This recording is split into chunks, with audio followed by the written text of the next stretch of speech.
நன்றே செய் அதை இன்றே செய்.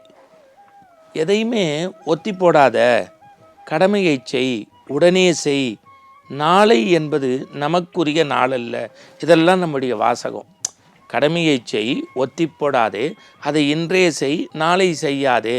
இதையெல்லாம் நாளை என்பது நமக்குரிய நாளல்ல.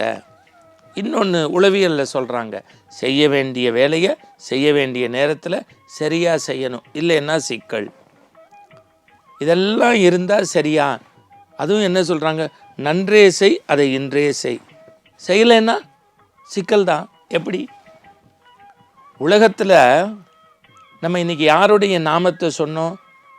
ராமபிரான் நாமத்தை. இன்றைக்கி பாரத தேசம் மட்டுமல்ல, உலகமே ராமநாமத்தை ஜபிக்கக்கூடிய வகையில் பாரத தேசத்தில் ராமபிரானுக்கு அயோத்தி மாநகரத்திலே அற்புதமான பிரதிஷ்டை செய்யப்பட்டு திருக்கோயில் உருவாக்கப்பட்டு உலகமே வியக்கக்கூடிய வகையில் கண்ணுக்கட்டிய தூரத்தில் ஜனசமுத்திரமாக அந்த திருக்கோயிலை நோக்கி வரக்கூடிய வகையில் இந்த பாரத தேசம் பண்பாடுடைய ஒரு மிகப்பெரிய பரம்பொருளை பெற்ற தேசம்.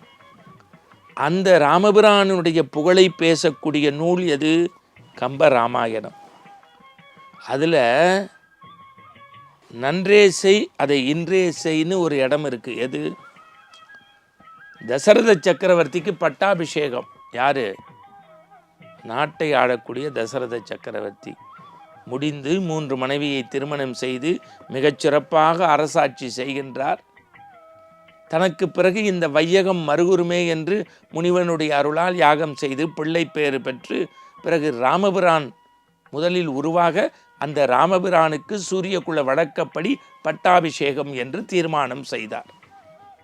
தீர்மானம் செய்தவர் நாளை என்று ஒரு வார்த்தையை சொல்லிவிட்டார். நாளை. அந்த பட்டாபிஷேகம் என்கின்ற செய்தியை கேட்டு ஊர் மகிழ்ந்தது. ஆனால் நாளை என்கின்ற அந்த ஒரு வார்த்தையில் சில சங்கடங்களை ராமன் சந்தித்தான். நாளை என்றவுடன் கூனியினுடைய மனமாற்றத்தால் கைகேயினுடைய மனம் மாறி, கூனியினுடைய சொற்களால் கைகேயினுடைய மனம் மாறி ராமனுடைய பட்டாபிஷேகம் தடைபெற்றது. எப்படி? ஆலிசூல் உலகம் பரதனை ஆள இவர் சடைமுடி தாங்கி கானகத்துக்கு போனார். இது யாரால் நடந்தது? தசரதன் நாளேன்னால. ஆனால் ராமனுக்கு என்ன ஒரு சிறப்பு? மன்னவன் பணி என்றாகிலும் நும்பணி மறுப்பெனோ பின்னவர் பெற்ற செல்வம் அடியேன் பெற்றதென்றோன்னு கைகேயிட்ட வணங்கி போனார்ல. அப்போ என்ன சொல்லியிருக்கலாம்? நாளேன்னு சொல்லியிருக்கலாம், இன்றைக்கி சாயந்தரம்னு சொல்லியிருக்கலாம். அடுத்த வார்த்தை மின்னொளிர் காணம். அந்த வரி தான் ரொம்ப முக்கியம். மின்னொளிர் காணம் இன்றே போகின்றேன் தாயே, மின்னொளிர் காணம் இன்றே போகின்றேன்னு அப்படி விடைபெற்று மரவுரி தரித்து போனான். அதனால்தான் 1000 ஆண்டுகள் கழித்தும் ராமனுடைய சரித்திரத்தை எடுத்து படித்தால் அவன் சொன்ன சொல்லை அடுத்த வினாடியே செய்து காட்டினான். நம்ம ராமாயணம் படிப்போம், நம்ம என்ன நினைப்போம்? அவரை மாதிரியே ஒரு வில் ஒரு சொல்லோடு இருக்கணும். இன்னும் சில பேர் இப்போ தமிழ் புத்தாண்டோ ஆங்கில புத்தாண்டோ வரும்போது நான் வாரத்தில் ஒரு நாள் மௌன விரதம் இருப்பேன், உணவு கட்டுப்பாடோடு இருப்பேன், வெறும் நீராகாரமாக தான் சாப்பிட போகிறேன். இன்னும் சில பேர் சொல்லுவாங்க, இன்றைக்கி ஒருத்தருக்காவது தான தர்மம் பண்ணிட்டு தான் நான் சாப்பிடுவேன். இது எல்லாம் அந்த புது வருஷத்தோடு நடக்கும். அப்புறம் நிறுத்திடுவாங்க. இல்லாட்டி வரக்கூடிய 8ஆம் தேதியிலேருந்து வரக்கூடிய 10ஆம் தேதியிலேருந்து அடுத்த மாதம் என் பிறந்த நாள்லேருந்து நாளைக்குன்னு ஒத்தி போட்டுருவாங்க. நடக்கவே நடக்காது. அதனால்தான் உலகத்துக்கே வழிகாட்டியாக இருந்த மகாபாரதத்தில் தர்மன்ட்ட யாசகம் கேட்டு ஒருத்தன் வந்தானா.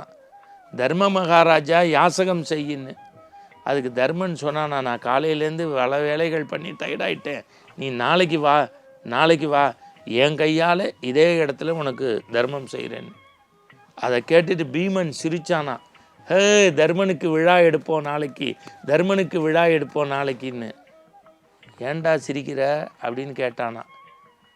தர்மா, நீ புண்ணியம் செய்கிறதுலையும் தான தர்மம் செய்கிறதுலையும் உனக்கு மிஞ்சி ஆள் கிடையாது. செய்யணும்னு நினச்சா இன்றே எப்பொழுதே செய்யணும். எப்போ நீ நாளைக்கு வான்னு சொன்னியோ, நாளைக்கு நீ இருப்பியான்னு தெரியாது, உலகம் இருக்குமான்னு தெரியாது, அவன் உயிரோடு இருப்பானான்னு தெரியாது.